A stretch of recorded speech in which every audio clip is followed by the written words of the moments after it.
Comienza la hora de los recuerdos en Radio Dejando Huellas. Vintage abre su túnel del tiempo para repasar la música, las costumbres, las máquinas y los objetos del ayer. Vintage, el baúl de los recuerdos en la 106.5 FM en la Comuna de La Reina. Hola, hola, ¿cómo están? Bienvenidos a un nuevo capítulo de Vintage, el baúl de los recuerdos, aquí en el Instagram Live de Radio Dejando Huellas. Último capítulo de este año 2025, ¿cierto? Esta temporada va a continuar, obviamente, durante el año 2026, en el mes de enero, pero claro, como coincidieron los días de las fiestas, justo el miércoles 24, justo el miércoles 31, nos tomamos una pequeña pausa por la fiesta y regresamos el próximo mes de enero con muchos temas que tenemos preparados para ustedes. En esta oportunidad hablaremos, y qué mejor manera de cerrar este año 2025, de patrimonio. Hace algún tiempo hablábamos de patrimonio arquitectónico con el profesor Carlos Maynet de la Universidad San Sebastián. Ahora tenemos el gusto de destacar un proyecto que ya lleva bastante tiempo en redes y que se ha preocupado de rescatar el patrimonio fotográfico. Hablamos de En Terreno Chile y en nuestro programa nos visita, tenemos la alegría de que nos visita en esta jornada, uno de sus fundadores, Nicolás Fernández. Gusto saludarte, Nico, bienvenido acá a Vintage, el baúl de los recuerdos. Muchas gracias, Javier, por la invitación. Feliz de poder compartir con los auditores esta travesía patrimonial que ya llevamos con el terreno desde hace ya más de 10 años.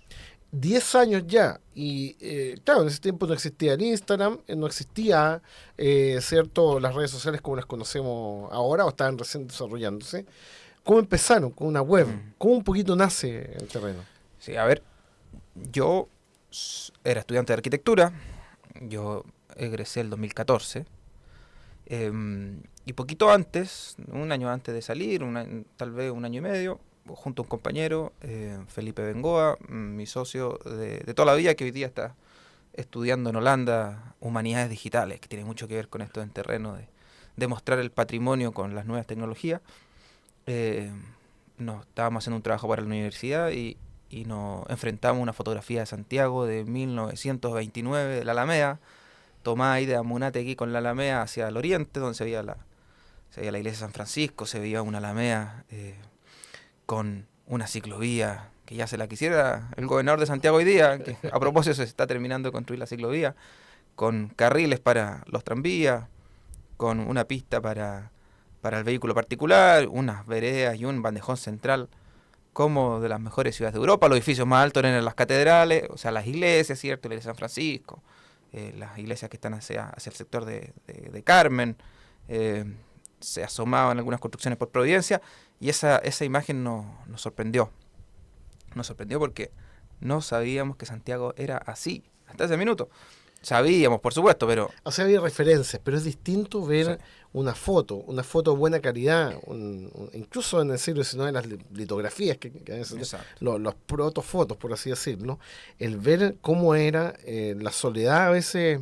Yo he visto muchas fotos de la época de Guerra del Pacífico, de las ciudades, no exactamente de la nación de guerra, pero cuando tú ves lo solo que eran las calles, que no tenían pavimento, que había 2 o 3 carretas, una estación central con también 2 o 3 carros de sangre, como en los tranvías tirados por caballo, te vas envolviendo en un mundo que era totalmente distinto al que uno conoce, ¿no? Sí, totalmente. Y yo no sé si es por esta sensación de que uno piensa que todo lo pasado fue mejor o que es muy injusto con la realidad actual o que tal vez la fotografía mostraba lo mejor de ese minuto. No lo sé, una combinación de varias cosas. Es que todo se veía muy bonito y de mucha calidad y los caballos tirando los carros y había arbolado y habían calles pedregosas pero limpias. Las fotos no se huelen, no sé cómo habrá leído Santiago, pero... no muy bien porque no había todavía sistema alcantarillado, pero bueno, son cosas que falta por ver, pero uno se da cuenta que efectivamente, claro, puede ser a veces, todas las épocas tienen sus, o sea, las épocas tienen sus cosas, pero uno se da cuenta que en un mundo totalmente distinto, y eso uno creo que lo va fascinando, ¿no? Demasiado rápido. Claro. Pasa todo demasiado rápido. O sea, estábamos hablando hace un rato, antes de que comience el programa, de que el siglo pasado es uno de los siglos más importantes en términos de avance. Yo siempre pongo el ejemplo, imagínate tú que el primer vuelo, intento de vuelo, fue a principios de 1900, Claro. y menos de 15 años después, en la Primera Guerra Mundial, habían biplanos tirando bombas. Claro, O exactamente. sea, así de rápido. Increíble. Entonces, Santiago no se quedaba atrás. Sí, Valparaíso era incluso más importante que Santiago, pero en términos de edificios, de construcciones, de tecnología, porque era puerto, pero teníamos un pasado medio elegante, ¿cierto? Que tenía esa visión de parecerse a Europa de las primeras décadas del siglo pasado, de traer buenos profesionales, buenos ingenieros, arquitectos, urbanistas que diseñaron estos estilos neoclásicos que vistieron los coloniales, y teníamos, te diría yo, que hasta más o menos 1945 una ciudad de lujo. Yo soy santiaguino, tal vez pueda parecer un poco centralista, pero en general esa era la tendencia. En las capitales regionales también se podían ver muy buenas construcciones. Claro, exactamente. Y que fueron, claro, algunos casos terremotos, pero también en casos de pérdida de patrimonio flagrante se fue perdiendo esto, ¿no? O sea, hubo también algunas cosas que fueron... Había un palacio, se me olvidó el nombre del palacio. Estaba cerca de Brasil, me parece, a la media con Brasil, algo así.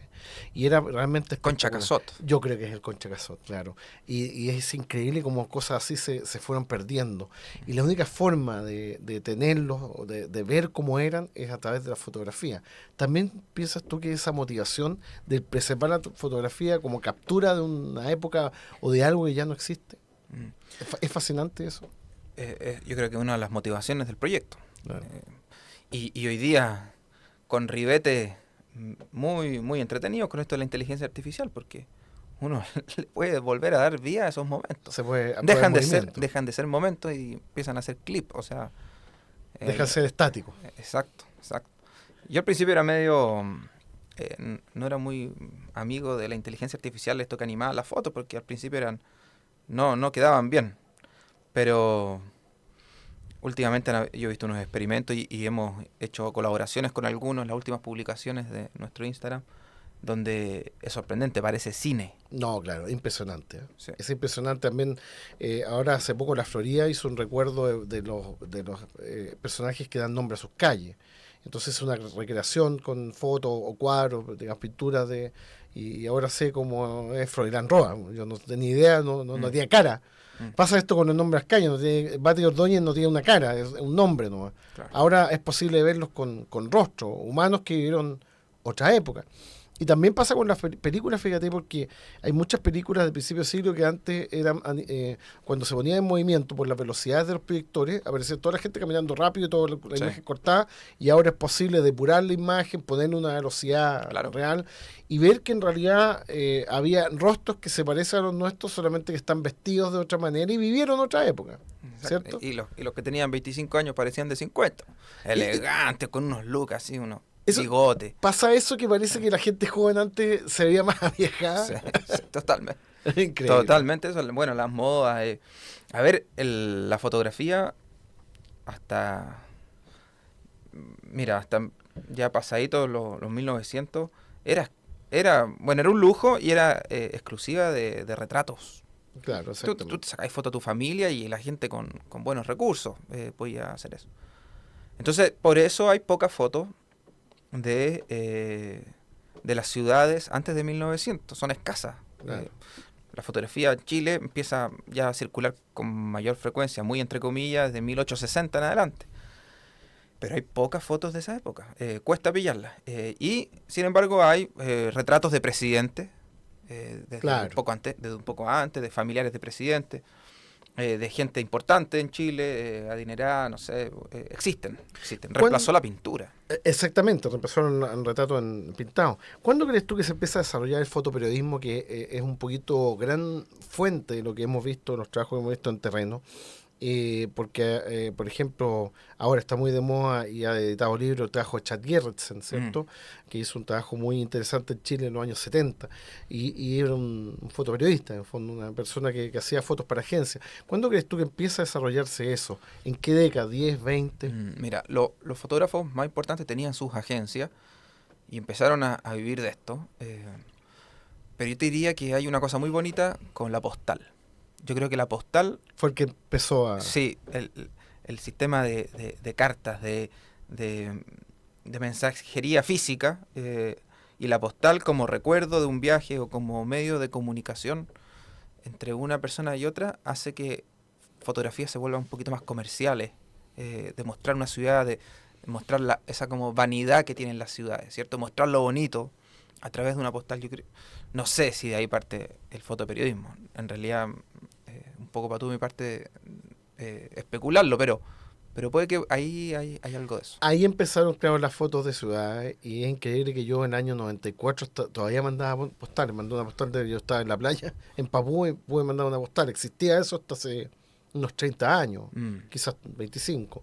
Yo te pregunto porque efectivamente en algún momento, ¿cierto? El fotoperiodismo fue una fuente bastante interesante para poder recoger, ¿cierto? Los momentos. Yo estaba viendo un posteo que me interesó mucho del terreno, del Instagram del terreno, de las fotos de Michael Mooney, cuando vino a Chile en 1971 a retratar el primer año de la Unidad Popular. Sí. Fotos en color, no colorizadas, de excelente calidad, Sí. y que en realidad son parte de una colección realmente increíble. ¿Cómo llegan, por ejemplo, este tipo de imágenes a ustedes? A ver, esa en particular, él era corresponsal de la revista Life.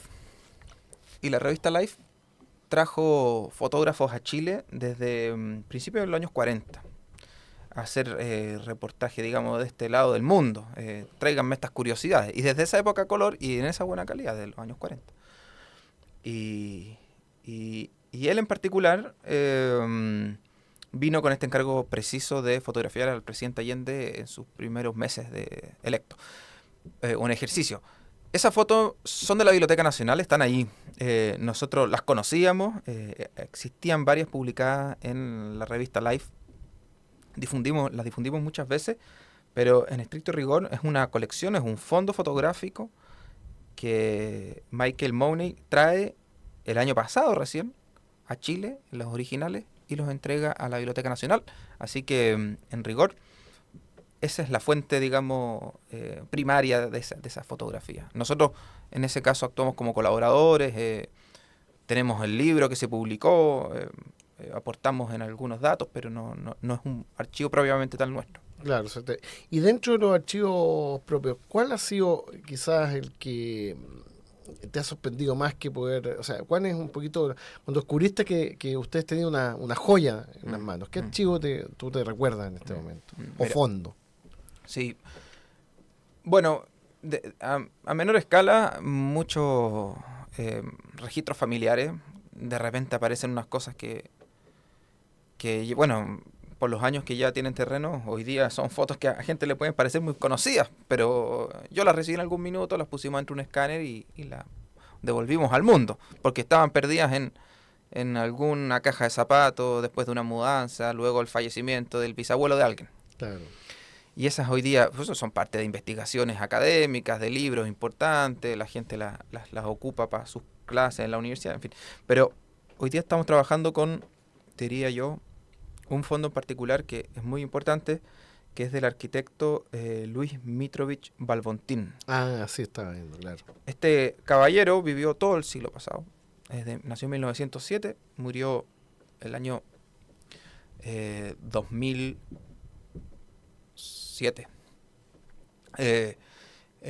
Y él fue arquitecto y se fue a estudiar a Alemania entre guerras mundiales.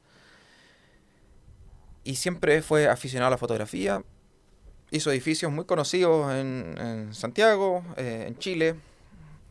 Siempre se destaca el que hizo en colaboración con Emilio Duarte, que es la fábrica de Carosi, que queda en Nosa, ahí Sí. al lado de la Panamericana Sur, ¿cierto?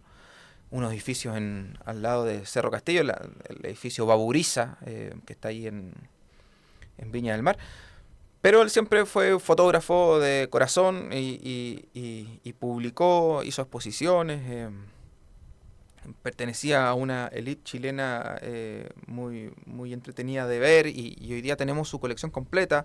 Son 17.000 unidades fotográficas en distintos formatos, en diapositivas, negativos, impresos, placas de vidrio, aspectos personales de él. Tenemos todos sus epistolarios, están todas las cartas. Se escribía cartas con gente súper Walter Gropius de la Bauhaus, no sé.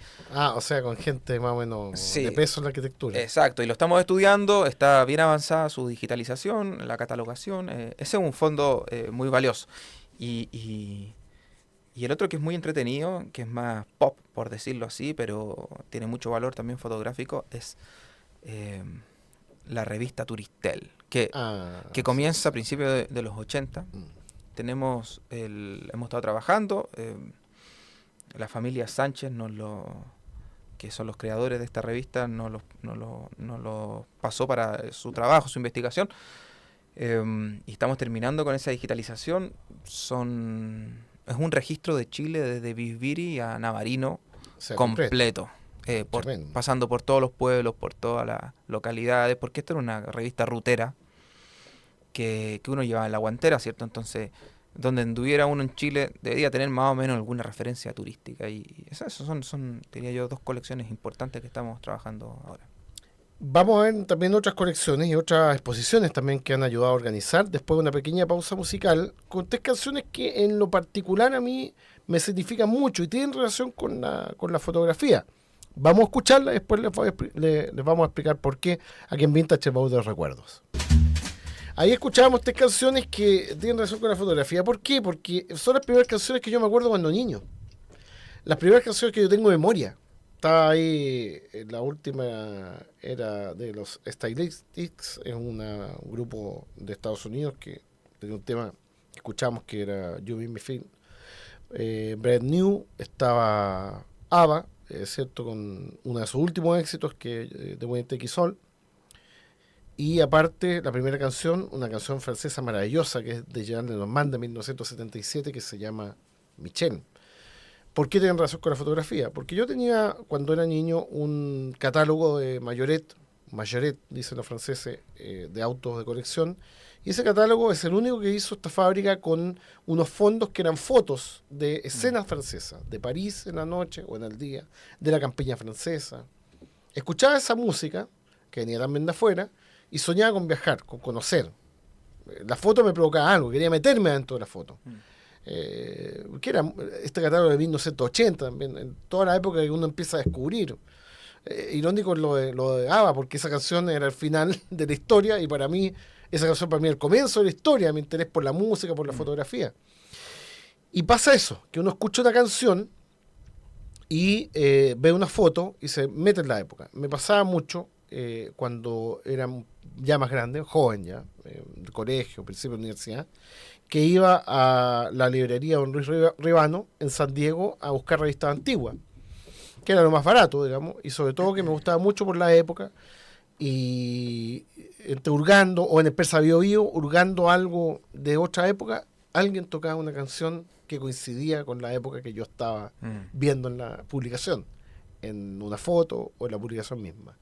Y se provocaba el viaje en el tiempo. Audio, video, o imagen, audio, viaje en tiempo. Garantizado. Mis primeros viajes, no en el tiempo, pero en la distancia, fueron con esas canciones que para mí forman parte, digamos, del recuerdo más lindo mío, cuando uno es niño y descubre el mundo.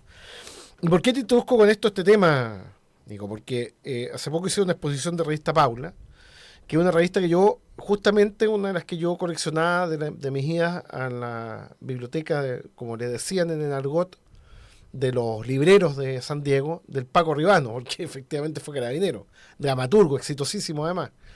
Y perseguía estas revistas porque la época de los 70 era fascinante. Las producciones de moda que se hacían, por ejemplo, en regiones, en Chiloé, o en el norte, o en Viña del Mar, me acuerdo una con Miriam Miller, que fue Miss Chile, eran fantásticas. Los compañeros de la universidad míos de la época me hacían chistes de mal gusto con el tema que me gustaban las revistas Pablo, porque ¿qué te gusta una revista para la mujer? Estamos hablando de los 90, todavía era muy todo estigmatizado.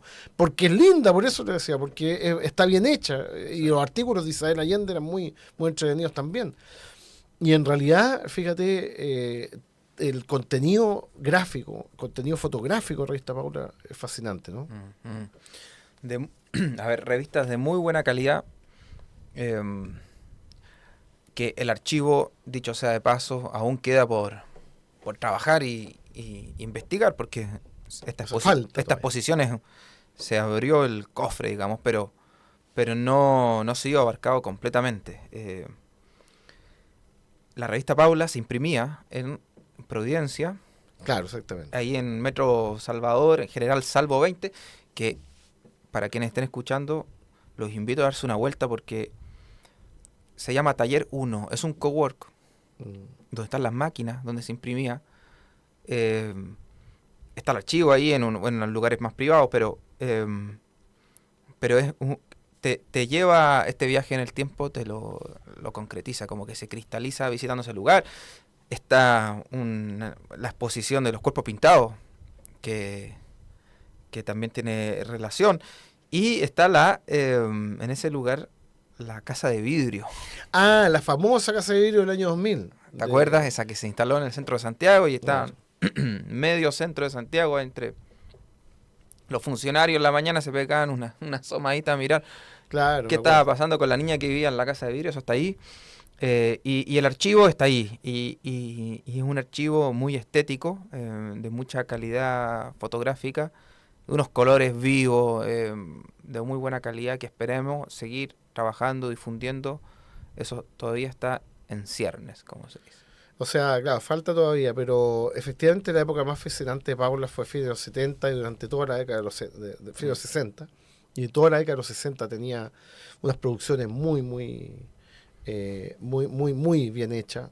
Las modelos también destacadísimas de la época. Había una de apellido Tondó, que se me olvidó el nombre, Miriam Miller, y muchas otras destacadas, que también forman parte de otro acervo que es la historia de la moda en Chile, que es también parte de nuestro acervo de los que hicieron, digamos, telas, de los que hicieron producciones en nuestro país, claro, inspiradas en lo que venía de afuera, pero que construyeron la moda en Chile, que también en parte el Museo de la Moda lo ha ido tomando. Pero el registro fotográfico es tremendamente interesante porque aparte captura parte de lo que era el país en esos años, ¿no? La moda es una de las pistas que te ayuda cuando uno está perdido con los años de la foto. Te ayuda a situarla en el tiempo. La moda, hay sombreros que se ocupan solo 5 años, hay gente que los conoce muy bien, otro el corte del bigote, que en tal época estaba de moda la barba, otro día estar totalmente afeitado era lo más elegante. Ese tipo de cuestiones son pistas que quienes les gusta mucho la moda ayudan mucho en esto del archivo, de la identificación del archivo, porque en terreno una de las diferencias que tiene con otros archivos es que es de carácter colaborativo, en el sentido de que no solamente recibimos la donación de un tercero, sino que su conocimiento también lo puede manifestar en terreno.com, en la página web, en los comentarios, sugiriendo ediciones. Y eso nos ha ayudado mucho para ir precisando la información de este acervo tan numeroso que hoy día está cerca de las 150.000 fotografías y sumando, porque no hemos sido capaces todavía de contabilizar la fila que tenemos por trabajar. Claro, porque todo esto es un esfuerzo personal de usted, y claro, y aparte del trabajo que tienen habitualmente, ¿no? Tenemos, claro, en terreno es una fundación que siempre ha tenido personas trabajando en la archivística, historiadores, personas de la conservación, y hoy día hemos hecho una alianza con la Universidad de San Sebastián, la carrera de Arte y Conservación del Patrimonio, donde sus estudiantes, los cursos de archivística y documentación, trabajan como ejercicio semestral algún aspecto del archivo. Y eso nos ha permitido ir avanzando. También varias de las colecciones se han podido trasladar y hoy día están en un depósito de colecciones con los debidos resguardos de conservación. Eso voy a preguntar, ¿dónde están los archivos que reciben físicos? ¿La universidad los ayuda a...? Sí, por muchos años los devolvíamos. Y eso los devolvíamos se registraba el ingreso, la salida, se le devolvía a menos que el donante no estuviera ni ahí coloquialmente diciéndolo con el documento. Pero siempre hay un valor detrás de eso. Entonces lo recibíamos, lo digitalizábamos, le devolvíamos el original y una copia digital al donante, a cambio de poder utilizar la fotografía con los fines nuestros, que que son expositivos, investigativos, en fin.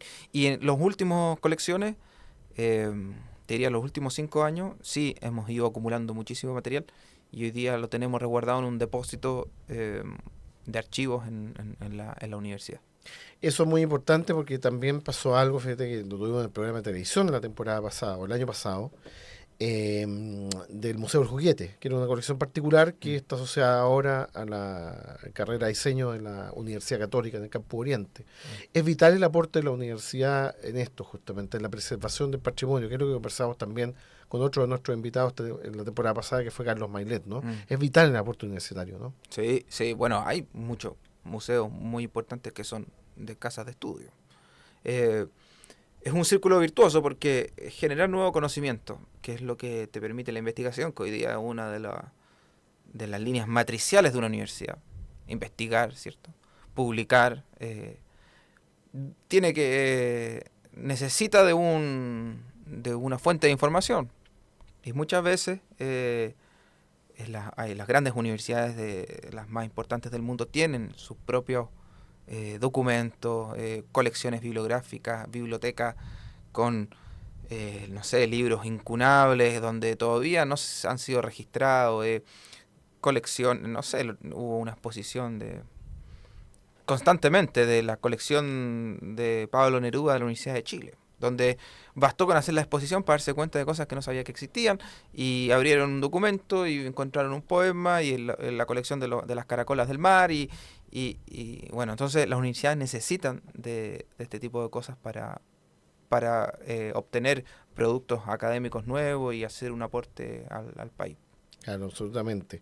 ¿Qué otra fondo que han encontrado ustedes, crees tú que es algo, digamos, importante de destacar o que les haya sorprendido encontrar? Aparte de lo que tú me decías de muchos archivos familiares, que quizás es una fuente inagotable de patrimonio fotográfico, pero también hablábamos de la colección de Mitrovich.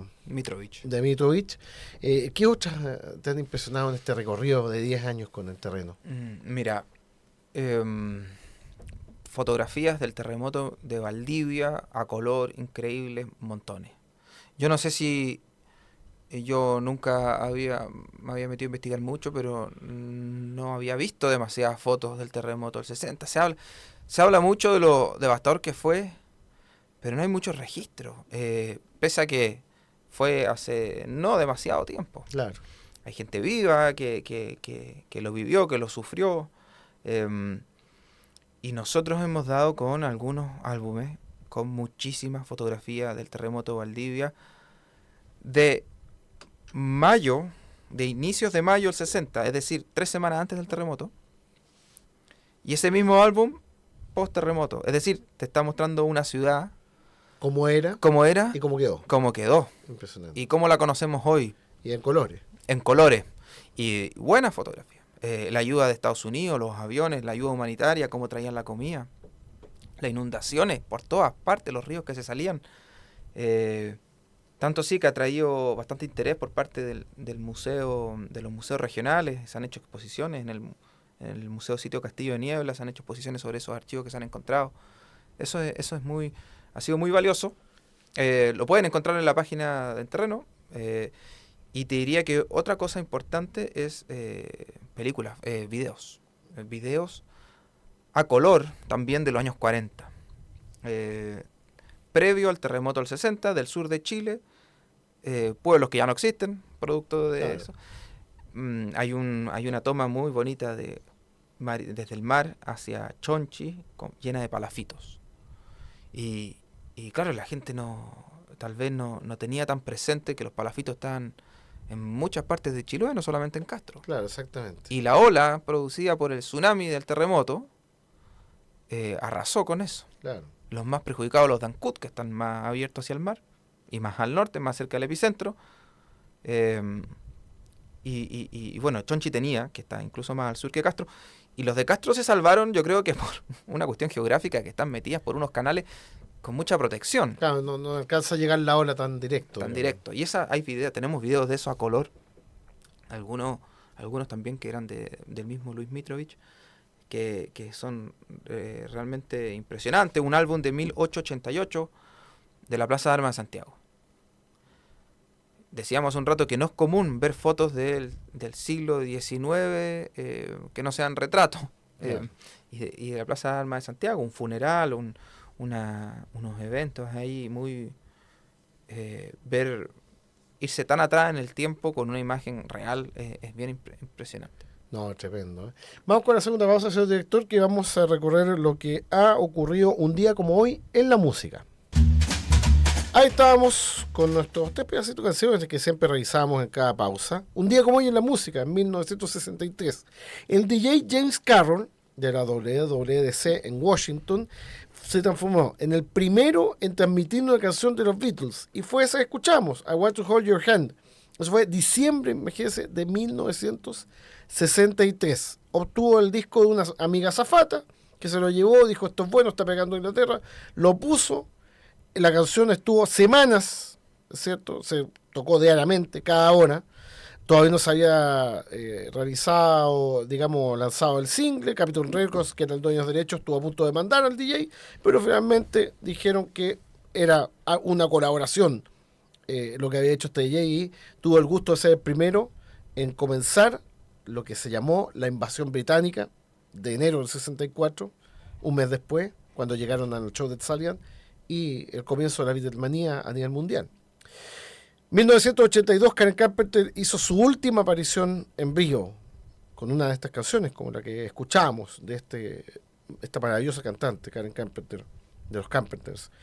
La performance fue en el Berklee School en Sherman Oaks, en California. Carpenter ya estaba muy afectada de su enfermedad de anorexia nerviosa, que le causaría trágicamente la muerte un año después, en 1983, el 4 de febrero de 83, cuando tenía apenas 32 años.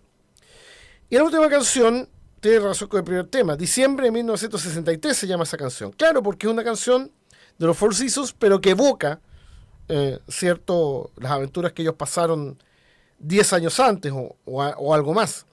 Y en 1994, una versión de esta canción, de diciembre de 1963, reingresó al chart de Estados Unidos, el Hot 100, donde permaneció otras 27 semanas, el mismo plazo cuando por primera vez apareció en los charts o en el ranking de 1976. Y marcando un récord, 2 veces las mismas semanas en el ranking Billboard, el Hot 100, tanto en 1976 como en 1994. Los Four Seasons, que recordemos tuvieron con distintos integrantes un segundo aire en los 70s, con un Frankie Valli que estaba bastante afectado de una enfermedad de los oídos, y por lo tanto en esta canción December 1963, o What a Night también se llama, quien lleva la vocalización principal es Gary Polchi, que era uno de los integrantes más nuevos de este famoso grupo vocal, y el coro, una parte chiquitita, lo cantaba Frankie Valli, que tenía una enfermedad al oído que después pudo, en todo caso, o de la cual pudo recuperarse. Ese era nuestro recuerdo musical aquí en Vintage Baúl de Recuerdos. Nosotros seguimos con Nicolás Fernández de En Terreno Chile para hablar justamente de patrimonio y la magia que estábamos hablando hoy en la pausa, que tuve el gusto de tomarme la misma foto en la plaza de Iquique, la plaza de Armas, con los mismos edificios que me gustaban mucho, que eran un edificio moderno. La misma foto que se tomó mi papá con esta cámara Kodak, o películas Kodak que eran tan conocidas en la época, en enero del 70, y en mi caso en enero del año 2019, casi 50 años de diferencia. Y yo te voy a preguntar si efectivamente esas películas Kodak con el típico borde blanco, o las fotos, digamos, resultantes de la película, con la fechita en el costado, eran las que ustedes también tenían bastante en el archivo que han visto, ¿no?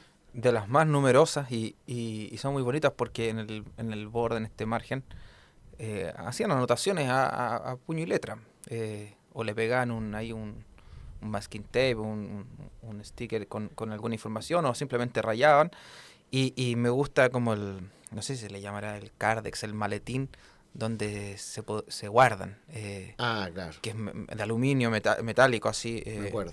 muy bonito y numerada. Entonces los más ordenados las guardan siempre en el mismo casillero, en su misma ranura, Y en la tapa está la planilla donde tú puedes poner la información de cada una.